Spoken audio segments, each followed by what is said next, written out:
एक बार मैंने आप लोगों को मेरे ख्याल से कानपुर की एक घटना सुनाई थी, जिसमें एक भांजे ने अपनी मामी से ही दिल लगाकर और उसके प्रेम प्रसंग में पड़कर अपने सगे मामा की हत्या कर दी थी।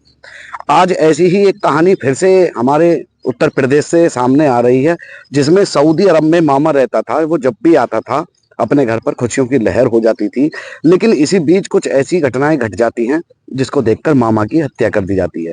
सगा भांजा, जो मामा का सगा भांजा था, वो अपनी मामी से ही प्रेम प्रसंग यहाँ पर स्टार्ट कर देता है, उसके साथ संबंध बनाता है और किस तरीके से सोने की अंगूठी मामी अपने भांजे को देकर जिससे वो प्यार करने लगी थी, उससे अपने ही पति का मर्डर कराने के लिए कहती है। तो आज ऐसी ही सच्ची कहानी के साथ मैं आप लोगों के सामने हाजिर हुआ हूं। तो आदाब, नमस्कार, सत श्री अकाल। मैं दीपक शर्मा आप लोगों के लिए लाता हूं सच्ची घटनाओं पर आधारित कहानियां। उम्मीद करता हूं कहानी आपको पसंद आती होंगी।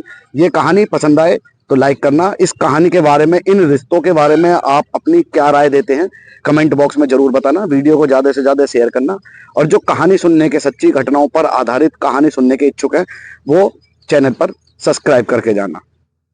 तो कहानी है, उत्तर प्रदेश का एक जिला पड़ता है जिसका नाम है बिजनौर। बिजनौर से लगभग 20 किलोमीटर की दूरी पर एक जगह पड़ती है कीरतपुर। कीरतपुर के एक गांव की ये कहानी है। कीरतपुर में एक परिवार रहा करता था। परिवार में माता पिता, भाई और एक लड़का था जिसका नाम था फारूक। फारूक दुबई में जॉब करता था। अपने भारत से वो जा चुका था, दुबई में रहने लगा था, यह सोचकर कि ताकि उसका जो कारोबार है वो आगे चल सके, तो 4 पैसे उसे अच्छे बचने लगे। जब दुबई में वो रहने लगा तो परिवार वालों ने सोचा कि फारूक की अब शादी कर देनी चाहिए। फारूक की शादी गाजियाबाद की रहने वाली एक लड़की से तय हो जाती है। लगभग 6 से 7 साल इस बात को हो चुके हैं। जब शादी तय हो जाती है तो फारूक अपने घर पर आता है दुल्हन को लेकर। बहुत अच्छे तरीके से बारात जाती है, खाना पीना होता है, नाच गाना होता है। लाने के बाद दोनों की सुहागरात मनाई जाती है। जो मोमडन धर्म में, इस्लाम धर्म में रीति रिवाज होते हैं, वो खूब अच्छी तरीके से मनाए जाते हैं।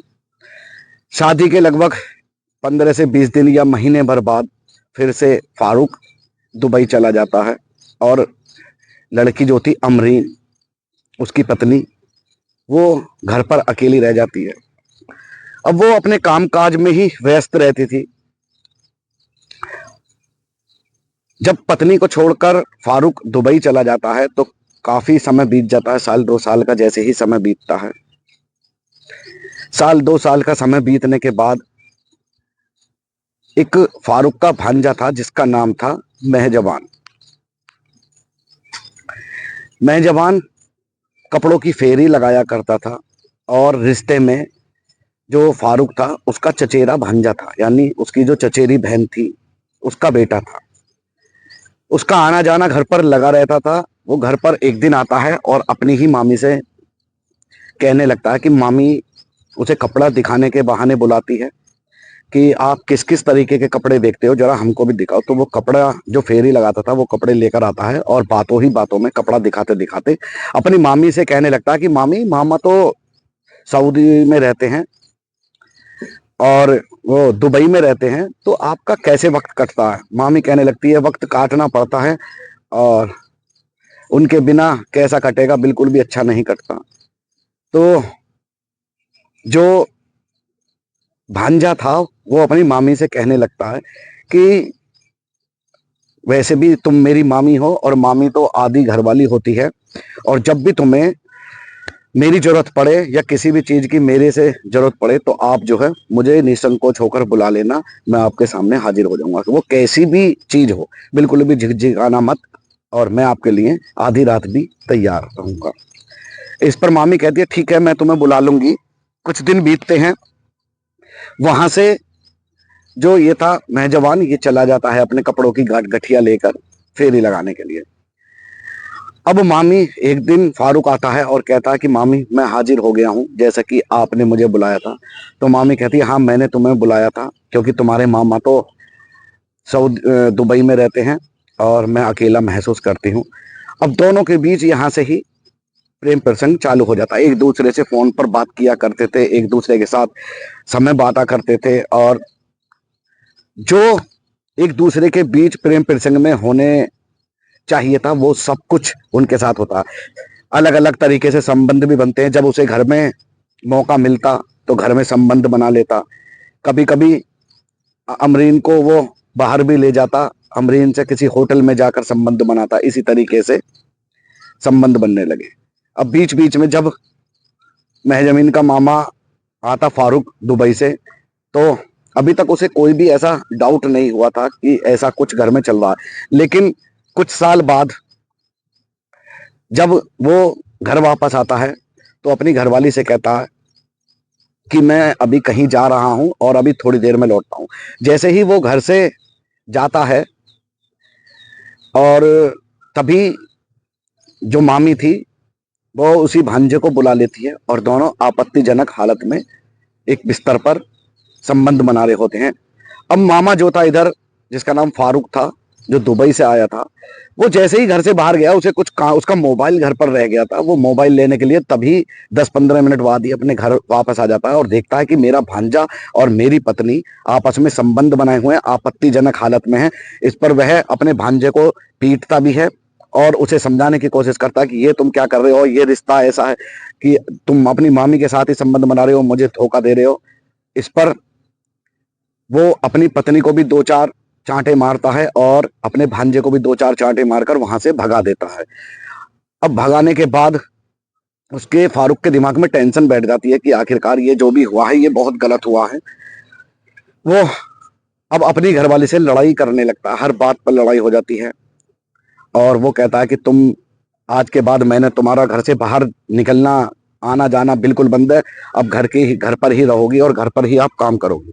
और इतना कहकर वह दुबई चला जाता है। कुछ दिनों बाद दुबई जाने के बाद वो वहां से अपना व्यवस्था करता है अपनी पत्नी को साथ में रखने की, और वहां से फोन करता है कि तुम्हें दुबई आना है, दुबई मेरे साथ ही रहना। जिस पर पत्नी बिल्कुल मना कर देती है कि मैं दुबई नहीं रहूंगी, मैं यहीं पर रहूंगी, क्योंकि वो फारूक के भांजे से प्रेम प्रसंग में पड़ी हुई थी। और उसके जाने के बाद भी, इतना कुछ होने के बाद भी, लड़ाई झगड़ा होने के बाद भी उसका साथ नहीं छोड़ रही थी, उसके साथ लगातार वो संपर्क में थी और जब जी चाहे जब संबंध बनाती। इस बात की भनक पूरे घर वालों तक को नहीं थी, क्योंकि रिश्ता ही ऐसा था मामी भांजे का कि कोई रिश्ते का पर शक ही नहीं कर रहा था। अब फारूक दुबई से मन बनाता है कि जब मेरी पत्नी यहाँ नहीं आ रही, तो वो दुबई से नौकरी छोड़कर यहीं पर आ जाता है। बिजनौर के कीरतपुर में एक गांव पड़ता है, वहां पर आकर एक मैजिक जो टैक्सी होती है उसको चलाने लगता है। अब जब चलाने लगता है तो जो अमरीन थी फारूक की पत्नी, वो इस बात को लेकर बहुत ही टेंशन में आ जाती है कि अब ये यहाँ आ गया है और अब मेरा और मैं जवान का मिलना जुलना बंद सा हो गया है। अब करा जाए तो क्या करा जाए। एक दिन जब यह फारूक मैजिक लेकर कहीं लंबे टूर पर गया हुआ था, तभी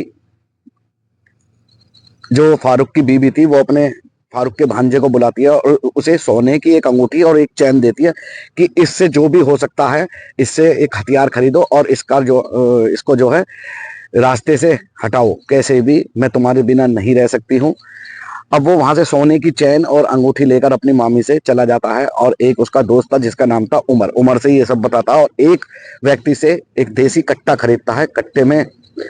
कट्टा खरीदने के बाद जब 2-4 दिन बीत जाते हैं, वह एक दिन अपने मामा से मिलता है और मामा से कहता है कि मामा, जो भी हुआ उसकी मैं गलती मानता हूँ, मैंने बहुत गलत काम किया है और इन बातों को छोड़ो, मैं बहुत शर्मिंदा हूँ और मैं चाहता हूँ कि हम लोग फिर से पहले की तरह ही रहने लगें। अब मामा भी ये सोचता है कि भांजा है और माफ कर देना चाहिए। वो कहता है कि ठीक है, तुमने माफी मांग ली, मेरे लिए इतना ही बहुत है। तो वो मेहजबान जो भांजा वो खुश हो जाता है और मामा से कहने लगता है कि क्यों ना, जब हम फिर से एक बार संपर्क में आ रहे हैं और सारे गिले शिकवे दूर करके एक खुशी का माहौल है, तो क्यों ना बियर पी लेनी चाहिए। तो मामा भी कहता है कि ठीक है, चलो चलते हैं।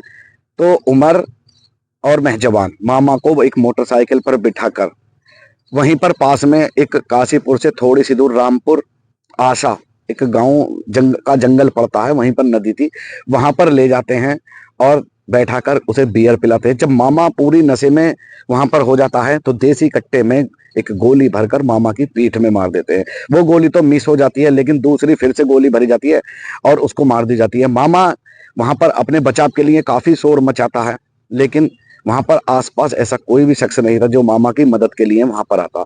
फिर से एक बार वो देसी कट्टे में गोली भरकर मामा के पीठ पर मारते हैं और मामा जैसे ही गोली लगती है जमीन पर गिर जाता है लहू लुहान होकर। इतने से भी उनका पेट नहीं भरता, दोनों एक पत्थर लाते हैं, पत्थर लाकर मामा के चेहरे पर पत्थर मारना स्टार्ट कर देते हैं, जिससे मामा का चेहरा बिल्कुल बिगड़ जाता है। और पत्थर इसलिए मारा था ताकि इसकी शिनाख्त होने में कोई दिक्कत ना हो। और वहां पर जब ये काम हो रहा था, गोली की आवाज, जब एक किसान वहां पर काम कर रहा था, गोली की आवाज उस किसान को सुनाई देती है। किसान जैसे ही गोली की आवाज सुनता है, वो जाकर देखता है कि आखिरकार मामला क्या। तो वो देखता है कि लोग तो 3 आए थे मोटरसाइकिल पर बैठकर, लेकिन जो वापस ये जा रहे हैं, ये 2 जने जा रहे हैं, तो तीसरा कहाँ। वो जाकर देखता है तो तीसरा लहू लुहान एक जमीन पर पड़ा हुआ था, जिसमें उसको गोली लगी हुई थी, काफी घायल था। तभी वो 112 नंबर पर डायल करता है और 112 नंबर की पुलिस को जब बताता है तो पुलिस भी वहां पर पहुंचने में देरी नहीं करती। देरी जब नहीं करती तो वहां पर पहुंचती है और पूरी बात को देखती है, पूरी घटना के स्थल को देखती है, छानबीन करती है।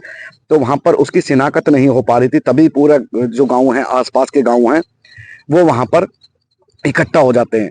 तभी एक गांव वाला उनमें से कहता है कि हमारे यहाँ पर एक सीसीटीवी फुटेज लगा हुआ है, शायद आपके कुछ काम का हो, आप चलकर देख लीजिए। जब सीसीटीवी फुटेज वहां पर पुलिस खंगालती है तो उसमें 3 व्यक्ति वहां पर जो है पहचान में आ जाते हैं। और तीनों व्यक्ति जो थे उसमें एक नौजवान था, एक उमर था और एक जिसकी हत्या हुई थी, फारूक, जो दुबई का रहने वाला था, नौजवान का मामा वो था। अब दोनों को उन्हें पकड़ा जाता है। दोनों को जब पकड़ा जाता है तब कहते हैं कि पुलिस की डंडे के आगे तो भूत भी नाचने लगता है। पहले तो इधर उधर की बात करके दोनों गोलमोल करते हैं बात को, लेकिन जब पुलिस अपने तरीके से उनसे पूछती है, जो पुलिस का तरीका होता है, तब तोते की तरह नौजवान और फारूक उमर वहां पर पूरी घटना को बताते हैं कि 5 से 6 साल पहले मेरी मामी से संबंध बने थे। जब मामी ने मेरे से ये बात कही कि मुझे तुम्हारे मामा के साथ नहीं रहना है और मैं तुम्हारे साथ जीवन गुजारना चाहती हूँ, मुझे तुम पसंद हो, तो मामी ने मेरे को एक सोने की अंगूठी और एक गले की सोने की चैन दी और कहा कि जितना भी जल्दी हो सके अपने मामा को रास्ते से हटाओ और जितने पैसों की जरूरत पड़े, ये अंगूठी और चैन मैं तुम्हें दे रही हूँ, इसे बेचकर जैसे भी हो मामा को रास्ते से हटाओ। तो मैंने वो अंगूठी और चैन बेचकर एक देसी कट्टा खरीदा और देसी कट्टा खरीदकर मामा को अपने साथ ले गया बियर पिलाने के बहाने, जहां पर जाकर मैंने मामा की गोली मारकर हत्या कर दी। अब पुलिस को जब उसने ये सब चीज बताया तो पुलिस ने भी हैरान थी कि इस व्यक्ति ने जो रिश्तों को शर्मसार किया है, रिश्तों की कदर नहीं जानते हुए अपने मामा का ही यहाँ पर मर्डर कर दिया। अब पुलिस ने अमरीन को और मेजुबान को और उमर को गिरफ्तार करके उन पर गंभीर धाराओं में केस दर्ज करके कोर्ट में पेश करके जेल भेज दिया है। जेल से जो सूचना मिली है, पुलिस वालों ने बताया कि जेल में भी अमरीन पर कोई असर नहीं है, ना ही उसे कोई गिला है, ना ही कोई शिकवा है, ना ही कोई अफसोस है। उसने पेट भर के खाना खाया। जब अमरीन के गाजियाबाद से बहन बहनोई उससे मिलने आया, उसका परिवार मिलने आया, तो उसके चेहरे पर जरा सी भी शिनाख्त नहीं थी कि उसने इतना गलत काम किया, अपने पति का ही मर्डर कर दिया। वो तो अच्छे से खूब वहां पर रोटियां खा रही है और उसे कोई भी अफसोस नहीं है कि उसने अपने पति का उसके ही भांजे से मर्डर करा दिया।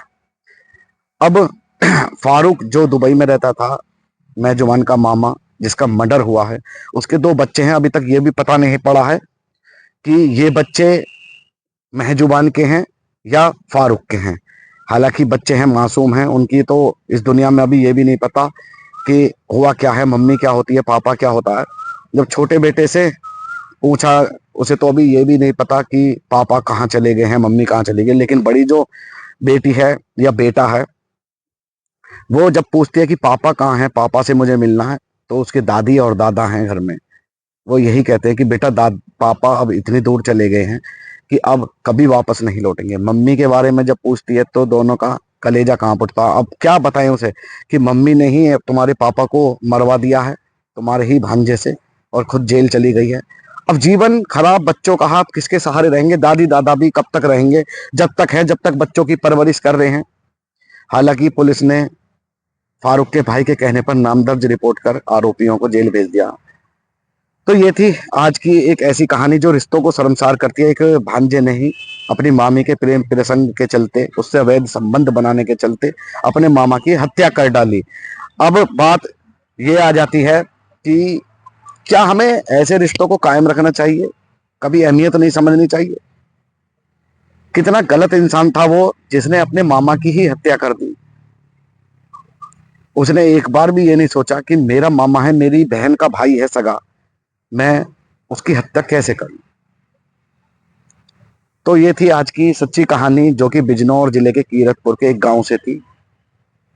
उम्मीद करता हूं आपको कहानी पसंद आई होगी। कहानी पसंद आई तो लाइक करना, कमेंट में अपनी इस कहानी के बारे में क्या राय देते हैं, इस रिश्तों के बारे में क्या राय देते हैं, इस घिनौनी हरकत के बारे में क्या राय है आपकी, कमेंट बॉक्स में जरूर बताइएगा। वीडियो को ज्यादा से ज्यादा शेयर कीजिएगा और जो चैनल पर नए हैं और सच्ची घटनाओं पर आधारित कहानियां सुनना चाहते हैं वो चैनल को सब्सक्राइब करके जाइएगा। तो इस कहानी को सुनाने का उद्देश्य किसी की भावनाओं को ठेस पहुंचाना बिल्कुल नहीं है। आपको जागरूक करना है, आपको सचेत करना है। हमेशा अपने रिश्तों की कदर करें और कभी भी अपने रिश्तों में ऐसा चीज न लाए जैसा कि महजुबान लेकर आया और अपने मामा की ही हत्या कर डाली। तो ये थी आज की सच्ची कहानी। उम्मीद करता हूं आपको पसंद आई होगी। फिर से एक बार मिलूंगा आपसे ऐसी ही एक सच्ची कहानी के साथ। तब तक के लिए जय हिंद, जय भारत।